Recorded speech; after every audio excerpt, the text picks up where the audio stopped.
아침에 저와 오빠를 학교에 보내신 아빠는 먼저 여관집으로 돌아가셨습니다. 내려갔더니 주인 할머니는 새벽에 도망치듯이 집에 가셨다고 합니다. 다행히도 여관 아저씨와 대화 끝에 구술할 수 있게 되었습니다. 그도 그런 게 그날 주인 할머니께서 했던 일을 함께 보셨으니 할머니가 왜 그랬는지는 아직도 모른다고 합니다. 그 뒤로 주인집 할머니를 한 번도 못 봤거든요. 웃긴 건 할머니 본인도 우리 집에서 그렇게 놀라서 도망치시고는 끝까지 우리 가족 이사 못 가게 하시더라고요. 아무튼 그날 굿하는 거 허락받고 아빠는 한시름도 오셨습니다. 그렇게 또 며칠이 흘러갔는데 시간이 가면 갈수록 제 몸이 너무 피곤한 겁니다. 밤에 잠에서 깨고 슥슥 소리도 밤새 들리고 진짜 황달아온 사람처럼 얼굴도 누렇게 뜨고 엄마가 걱정이 돼서 저를 병원에 데려갔더니 스트레스 받고 많이 피로해서 그런 것 같다고 하더라고요. 근데 이상하게 가족들은 밤에 한 번도 안 깨고 잘 자는데 저만 유독 하루에 10번도 넘게 깨고 그러다 보니 그 시기에 학교에서 코피도 여러 번 터지고 뭘 먹으면 자주 체했습니다. 피곤해서 스트레스성으로 소화불량이 자주 오게 된 거죠. 그러던 어느 날 제가 엄청 아픈 날이 있었습니다. 그날 엄마가 밤에 저를 돌보시다가 밤 12시에 너무 잠이 쏟아져서 졸려 죽겠는데 제가 혹시나 엄마가 잠든 사이에 큰일 날까봐 이를 악물고 졸음을 참으셨는데 12시 반쯤 되니까 제가 갑자기 엎드려 눕더니 몸을 웅크리고는 무슨 절하는 것 같은 자세로 한참을 있더라는 겁니다. 엄마는 제가 배가 아파서 그러나 싶으셔서 혹시 배 아프니? 하고 저를 일으키려고 하셨는데 제가 꿈쩍도 안 하더랍니다. 그때 몸무게가 적게 나가서 보통 때문에 엄마가 번쩍 들 수도 있을 정도인데 옴짝달싹도 안 해서 엄마가 다급하게 아빠를 깨우셨대요. 근데 아빠도 안 일어나시는 겁니다. 엄마는 한 10분을 저를 어떻게 해보려고 씨름을 하시다가 너무 피곤하고 저에게 못 이겨서 나가 떨어지셨답니다. 근데 갑자기 제가 조금씩 움직이더니 땅에 머리를 쳐박고 절하는 자세로 방을 막 기어다니기 시작했는데 손톱을 세워서 바닥을 긁으면서 다녔다고 합니다. 빠르지도 느리지도 않고 이상한 포즈로 손톱이 바닥에 스쳐서 슥슥 소리내면서 기어다니는데 엄마는 너무 무서워서 멍하니 그걸 바라만 보고 계셨답니다. 아무것도 못하고 홀린 듯 지켜보시다가 본인도 모르게 잠드셨는데 아침에 일어나니까 그 일이 꿈인지 생시인지 분간이 안 가시더랍니다.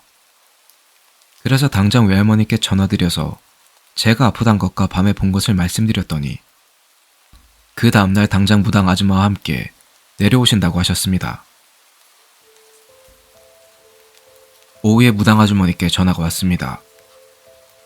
제 안부를 물으시고는 아무래도 제가 아프고 하니 오늘 밤은 어떻게 보내야 하는지 요령을 알려주셨답니다. 가족들에겐 절대 알리지 말고 12시가 되면 화장대 서랍에 숨겨둔 부적을 꺼내서 오른손에 쥐고 그걸 품에 안고 방문을 등지고 앉아있으라고 하셨답니다. 12시 반이 지나고부터 잠이 엄청나게 쏟아질 건데 4시까지 절대로 잠들면 안 되고 소리도 내지 말고 숨죽여 있어야 되고 또 제가 어떤 행동을 하던지 건들지 말고 가만히 부적만 품고 있으라고 하셨답니다. 4시가 되면 화장대 서랍 중에 다른 곳에 부적을 숨겨두고 그 다음 날엔 오빠랑 저를 학교에 보내지 말고 가족들 모두 기다리라고 하셨답니다. 그날 밤이 되고 가족들이 모두 잠들고 나서 엄마는 계속 저를 돌보시다가 12시가 되기 좀 전에 화장대에서 부적을 꺼냈습니다. 그걸 아줌마가 일러주신 대로 오른손에 쥐고 품에 안은 채 문을 등지고 앉았는데 정말 잠이 미친 듯이 쏟아지더랍니다. 입 안쪽살을 깨물어가며 잠을 참고 있었는데 제가 또 엎드려서 절하는 자세를 하더랍니다. 엄마는 많이 놀라셨지만 그냥 그 모습을 숨죽여서 지켜보고 있으셨대요. 그런데 제가 전날처럼 얼굴을 쳐박고 손톱을 세우는 게 아니라 무슨 강아지처럼 엄마한테 귀여워서는 엄마 옆에 강아지가 눕듯이 가만히 누워있더랍니다. 제 행동을 보느라 잠이 좀 깬 것도 잠시고 전날처럼 홀리기라도 한 듯이 잠이 쏟아지는데 볼을 그렇게 피가 나도록 깨무는데도 너무 졸려서 어쩌다 잠들 때도 있을 정도였답니다. 그런데 그럴 때마다 제가 엄마 다리 위에 두 손을 올리고 꾹꾹 눌러서 깨우더라는 겁니다. 그렇게 겨우 4시까지 버텼더니 저는 언제 그랬냐는 듯 제자리로 돌아가 잠들고 엄마는 가족들이 모르게 다른 서랍에 부적을 숨기고 잠드셨답니다. 그리고 그 다음날 무당 아줌마가 외할머니와 함께 집에 찾아왔습니다. 이상하게 아줌마가 갈치를 한가득 사들고 찾아오셨는데 엄마한테 갈치를 주시면서 저녁밥은 이걸로 하시라고 하셨답니다. 갈치는 냉장고에 넣어둔 뒤에 무당 아줌마와 우리 가족은 거실에 모였습니다. 아줌마가 한참을 아무 말 없이 집안 이것저것을 보시다가 갑자기 엄청 상냥한 말투로 엄마한테 혹시 미미라는 고양이 기억하세요? 하고 물으셨는데 엄마는 그 말을 듣는 순간 머리에 뭔가 쿵 하고 얻어맞은 기분이 드셨답니다. 미미는 고양이였습니다. 엄마가 중학생 나이 때쯤 키우던 길고양이였는데 미미는 새끼를 낳다가 새끼는 몸이 너무 약해서 죽고 미미도 거의 죽어가던 걸 엄마가 주워와서는 외할머니 허락하에 키우셨다는 겁니다. 외할머니는 미미한테 살쾡이가 살쪘다고 살찌나하고 부르셨는데 엄마는 그게 너무 마음에 안 들어서 외할머니 모르게 미미라는 이름을 붙여주셨답니다. 근데 그 이름은 엄마만 알고 있거나 설사 외할머니가 아셨다 해도 무당 아줌마가 그걸 알 턱이 없는 거죠. 정성 들여 돌봐서 회복한 뒤로도 거의 10년을 키웠는데 사실상 키웠다고도 할 수 없는 게 원래 길고양인지라 집에는 잘 있지 않았습니다. 그런데 항상 엄마가 학교 다녀올 때쯤 대문 쪽에 앉아서 가만히 기다리고 외할머니가 주는 밥은 안 먹고 엄마가 주는 밥만 먹고 엄마를 그렇게도 좋아했답니다. 그런데 어느 날부터 안 보이기 시작했고 장마철이라 비까지 내리는데 고양이가 돌아오질 않으니까 엄마는 며칠 비 맞으며 고양이를 찾다가 결국 찾을 수 없었다고 합니다. 엄마는 당연히 미미를 기억한다고 대답하셨고 무당 아줌마는 뭐가 기쁜지 엄청 좋아하셨습니다. 박수까지 막 치시면서 그러고는 한동안 상냥한 말투로 저한테도 괜찮냐고 말을 걸고 뭐 쓸데없이 가족들 한 명 한 명한테 안부를 물으시고는 그러시다가 갑자기 원래 말투로 돌아오셔서는 엄마한테 그 고양이랑 전생부터 인연이 아주 깊다고 여러 번 생을 돌면서도 서로가 서로의 은인이었던 인연인데 그런데 그 고양이가 지금 저 딸 옆에 있다고 하는 겁니다. 안방 화장대에 있던 부적은 그 방에 귀신이 들어오면 그 귀신이 자결통을 느끼게 하는 부적인데 계속해서 달려들면 혼이 완전히 사라지게 된다는 겁니다. 그런데 그 고양이가 엄마와 우리 가족을 지키려고 매일 밤 혼을 깎아먹는 자결통을 견디면서 그 방을 지킨다고 하시는 겁니다. 처음 왔을 때 무당 아줌마가 부적으로 괜찮을 거라고 고양이를 설득했는데 고양이가 끝까지 지키겠다고 그 방에서 옴짝달싹을 안 한다고 하셨죠. 제가 엄마가 졸릴 때마다 꾹꾹이를 했던 게 다 미미 덕분이었던 겁니다. 엄마는 그 이야기를 듣고 막 우셨습니다. 무당 아줌마는 부적을 없애주고 싶지만 부적 없이는 집에 있는 귀신이 팔뚝만한 구렁이인데 그 구렁이로부터 고양이는 절대 가족을 지켜줄 수 없고 부적을 떼게 되면 가족이 큰일 날 거라 그럴 수가 없다고 하셨죠. 더군다나 고양이가 가족을 지켜준다고 딸 옆에 있어봤자 귀신이 붙어있으면 수호령이 아닌 이상 산 사람은 힘들다고.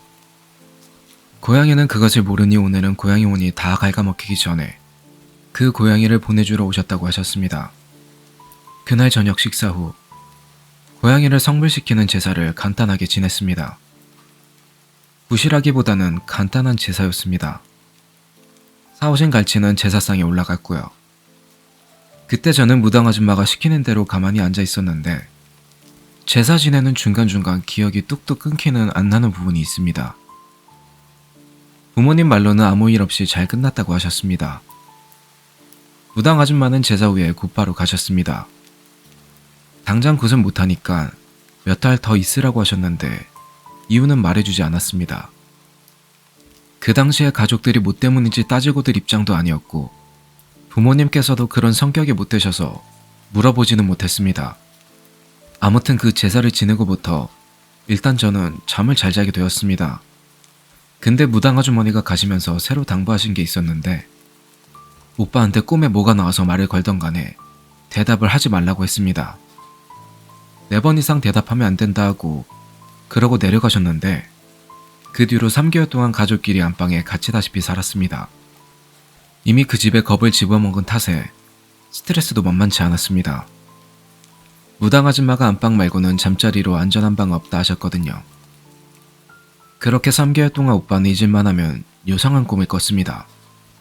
오빠 일기에 적혀있는 것만 말씀드리자면 병원에서 의사 선생님이 어디 아파서 왔냐고 묻는 꿈, 길을 잃어버려서 경찰서에 가서 경찰한테 이름 등을 질문받는 꿈, 엄마가 화내시면서 뭘 잘못했는지 말할 때까지 때리는 꿈, 심지어 퀴즈쇼에 나가는 꿈까지.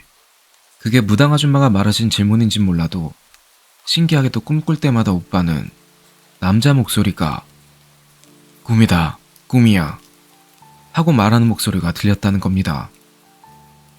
오빠도 꿈인 줄 몰랐으면 대답했을지도 모르지만 매번 꿈인 걸 알게 해준 거죠. 그렇게 시간이 지나고 마지막 한 달은 오빠가 꿈을 전혀 꾸지 않게 되었습니다. 신기하게 그 시기에 딱 무당 아줌마가 연락도 없이 찾아오셨습니다. 밤중에 갑자기 젊은 여자 한 명하고 같이 오셨는데 원래는 사복 입고 다니시는데 옷까지 무당처럼 차려입고 오셔서는 가족들 전부 오늘 밤 다른 곳에서 자고 오라고 하셨습니다. 그날 엄마랑 저희는 고모 할머니 집에서 자고 아빠는 가게에서 쪽잠 자고 아침 일찍 집에 갔더니 같이 왔던 젊은 여자는 이미 돌아갔는지 없고 무당 아줌마가 끝났다 하고 인사하고 가셨답니다. 가시면서 집에 향냄새 빠지면 마누라랑 애들 데리고 들어와서 이사갈 때까지 편히 지내라고 하셨는데 무당 아줌마한테 돈 챙겨드렸더니 외할머니께 입은 은혜가 있다고 돈 거절하시고 그냥 가셨답니다. 그 뒤로는 거짓말처럼 아무 일도 없었고 우리 가족은 2달 뒤에 이사를 갔습니다. 이사 갈 때도 주인 할머니는 못 뵙고 후에 아빠가 동네 사람들한테 들은 이야기로는 그 집에 전에 산 좋아하는 아저씨 부부가 살았는데 산에 가면 뱀을 잡아다가 산채로 술을 담그고 그걸 모으는 게 취미였다고 합니다. 이야기는 여기서 끝이고요. 문제의 집터는 현재 아스팔트 길이 되어 있습니다. 그 집이 없어진 탓에 이 사건 후에 한 번도 찾아가 볼 수 없었지만 사실 찾아가고 싶지도 않았고요. 그치만 지금도 생생히 기억이 납니다. 그 집의 구조라던가 그 집에서 났던 냄새도 어렴풋이 기억이 납니다.